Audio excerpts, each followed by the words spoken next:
क्या भारत ने खामोशी में ऐसा दांव चल दिया है जिसने अमेरिका, चीन और पाकिस्तान तीनों को एक झटके में हिला दिया है? सोचिए, जो अमेरिका कभी अफगानिस्तान की धरती पर अपने बम बरसाता था, आज वही अमेरिका भारत के सामने हाथ जोड़ने की नौबत में क्यों आ गया? यह कहानी है उस एयरबेस की जो कभी अमेरिका की ताकत की पहचान हुआ करता था, बगराम एयरबेस। लेकिन अब इस बगराम पर लहराता है भारत का तिरंगा और इसके साथ शुरू हो चुकी है एक नई विश्व व्यवस्था की कहानी। तो पूरी अपडेट क्या है, आइए विस्तार से समझते हैं। लेकिन उससे पहले अगर अभी तक आपने हमारे चैनल को सब्सक्राइब नहीं किया है तो एक सच्चे देशभक्त की तरह सबसे पहले इस वीडियो को लाइक कर दें और उस सब्सक्राइब बटन को दबाकर चैनल को सब्सक्राइब कर लें और साथ में उस घंटी को दबाकर ऑल पर सेलेक्ट कर लो, ताकि जब भी हम देश की सच्चाई दिखाएं, दुश्मनों की पोल खोलें या भारत की ताकत का परचम लहराएं, सबसे पहले वही आवाज आपके फोन पर गूंजे। तो चलिए वीडियो को शुरू करते हैं।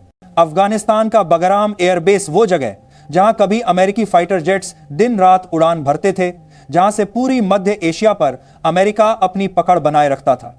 लेकिन जब अमेरिका वहां से भागा तो पीछे छोड़ गया बर्बादी, धूल और शर्मिंदगी की कहानी। रातों रात भागते हुए अमेरिकी सैनिकों ने एयरबेस को तहस नहस कर दिया, रनवे तोड़े, रडार सिस्टम जला दिए ताकि कोई और इसका इस्तेमाल न कर सके। लेकिन कहते हैं ना, इतिहास हमेशा उन्हीं के लिए मौके बनाता है जो चुपचाप काम करते हैं। और इस बार यह मौका मिला भारत को। तालिबान सरकार आने के बाद अफगानिस्तान का पूरा सिस्टम ठप पड़ गया था। लोग भूख से मर रहे थे, अस्पतालों में दवाइयां नहीं थी, अर्थव्यवस्था खंडहर बन चुकी थी। तब दुनिया का हर देश अफगानिस्तान से मुंह मोड़ चुका था, लेकिन भारत ने नहीं।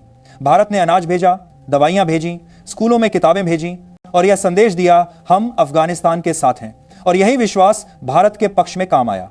तालिबान सरकार ने भारत के सामने एक ऐसा प्रस्ताव रखा जिसने चीन और पाकिस्तान दोनों के होश उड़ा दिए।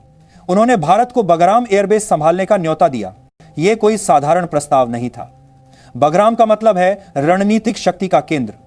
यहां से बैठकर आप पाकिस्तान की राजधानी इस्लामाबाद से लेकर चीन के CPEC प्रोजेक्ट तक हर हलचल पर नजर रख सकते हैं। भारत ने इस मौके को हाथ से जाने नहीं दिया। भारत ने बगराम को फिर से खड़ा करने का फैसला किया और तभी अमेरिका में हड़कंप मच गया। अमेरिका, जिसने कभी बगराम छोड़ा था, अब अचानक उसे अपनी जायदाद बताने लगा। डोनाल्ड ट्रंप ने भारत को खुलेआम धमकी दी, बगराम हमारा है, इसे खाली करो वरना परिणाम भुगतोगे। लेकिन यह 21वीं सदी का भारत था, ना डरने वाला ना झुकने वाला। भारत ने जवाब में सिर्फ एक लाइन कही, भारत शांति के लिए आया है और शांति कायम करके रहेगा। भारत ने बगराम में अपना काम 10 गुना तेज कर दिया। महीनों में उस खंडहर एयरबेस को भारत ने वर्ल्ड क्लास बना दिया और फिर जो हुआ उसने अमेरिका को हिलाकर रख दिया। सैटेलाइट तस्वीरों में दिखा कि भारत ने बगराम पर अपने C-17 ग्लोब मास्टर विमान उतार दिए हैं।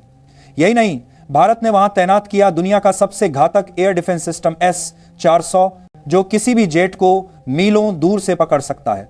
भारत ने अपने सबसे शक्तिशाली सुखोई 30 MKI और तेजस फाइटर्स की स्क्वाड्रन वहीं तैनात कर दी। यह सिर्फ तैनाती नहीं थी, यह था अमेरिका को एक सीधा संदेश कि भारत अब किसी का पिछलग्गू नहीं बल्कि एक बराबर की शक्ति है। भारत का यह कदम पाकिस्तान और चीन के लिए सीधा खतरे की घंटी था।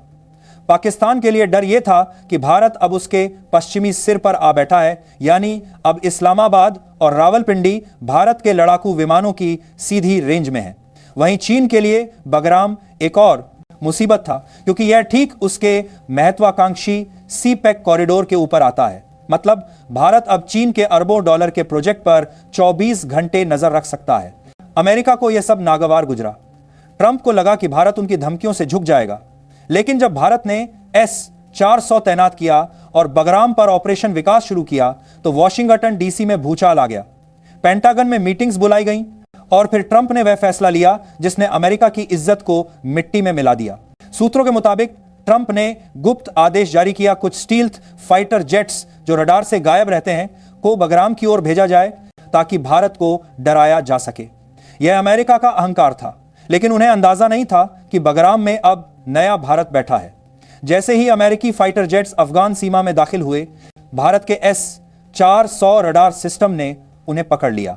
अलार्म बज उठा और बगराम के कंट्रोल रूम में एक ही आदेश गूंजा, track and lock the targets. Chand second में भारतीय सिस्टम ने अमेरिकी विमानों को लॉक कर लिया। कॉकपिट में खतरे की आवाजें गूंज उठी। अमेरिकी पायलट्स के चेहरों से रंग उड़ गया।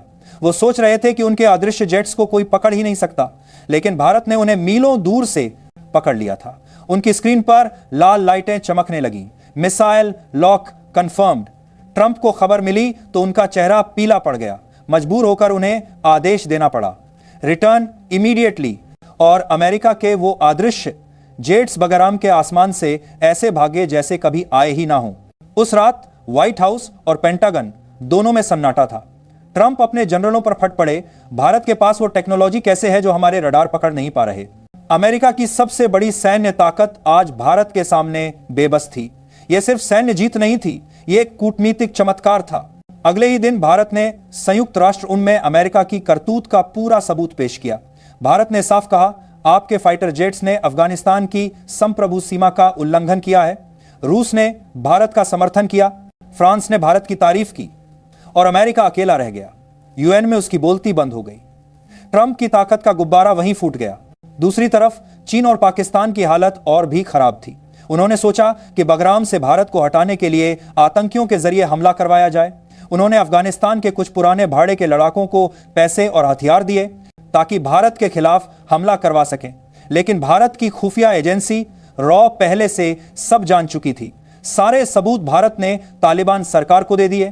तालिबान भौंचक्का रह गया और फिर तालिबान ने वही किया जो किसी ने सोचा भी नहीं था। उसने चीन और पाकिस्तान के इन एजेंट्स पर हमला करवा दिया। कुछ ही दिनों में इन आतंकियों का सफाया कर दिया गया और प्रेस कॉन्फ्रेंस में तालिबान ने दुनिया के सामने पाकिस्तान और चीन की साजिश का पर्दाफाश कर दिया। वो दिन पाकिस्तान और चीन की कूटनीतिक मौत का दिन था। भारत ने एक भी गोली चलाए बिना तीनों को हरा दिया। अमेरिका, चीन, पाकिस्तान। यह है भारत की स्मार्ट वॉर रणनीति। और इस बीच भारत ने अफगानिस्तान में कुछ ऐसा किया जो दुनिया ने 20 सालों में नहीं किया था। अमेरिका ने बगराम को बम गिराने के लिए इस्तेमाल किया, भारत ने बगराम को मानवता बचाने के लिए इस्तेमाल किया। अब उसी एयरबेस से भारत के C-17 विमानों में अनाज, दवाइयां, कपड़े और बच्चों की किताबें उड़ान भरती हैं। अस्पतालों की मरम्मत हो रही है, बिजली परियोजनाएं शुरू हो चुकी हैं और बगराम के गांवों में भारतीय सेना मेडिकल कैंप लगाकर हजारों लोगों का इलाज कर रही है। यही है भारत की असली ताकत, दिल जीतने की ताकत। आज अफगानिस्तान का बच्चा भारतीय सैनिक को भाई कहता है। वहां की जनता कहती है, भारत आया तो अमन आया। यह वो इज्जत है जो अमेरिका 20 सालों में अरबों डॉलर खर्च करके भी नहीं खरीद पाया। भारत ने दुनिया को दिखा दिया कि असली शक्ति बमों से नहीं, भरोसे से आती है। तो दोस्तों, अब यह साफ हो गया है कि भारत ने न सिर्फ अमेरिका की आकड़ तोड़ी, बल्कि दुनिया को यह संदेश दे दिया। भारत अब आदेश नहीं सुनता, आदेश देता है। यह बगराम की कहानी सिर्फ एक एयरबेस की नहीं है, यह भारत की नई विश्व राजनीति की कहानी है, जहां अब हर ताकत भारत की ओर देख रही है, क्योंकि भारत अब दुनिया के शक्ति संतुलन का केंद्र बन चुका है। अब सवाल आपसे, क्या यह वही भारत नहीं जिसकी कल्पना हमारे पूर्वजों ने की थी, जो किसी के आगे झुके नहीं, किसी से डरे नहीं? अगर आप भी इस भारत पर गर्व महसूस करते हैं तो कमेंट में लिखिए जय हिंद, वंदे मातरम। और इस वीडियो को अपने हर उस दोस्त तक पहुंचाइए जिसे अब तक लगता था कि भारत सिर्फ सुनता है, क्योंकि अब भारत बोलता नहीं।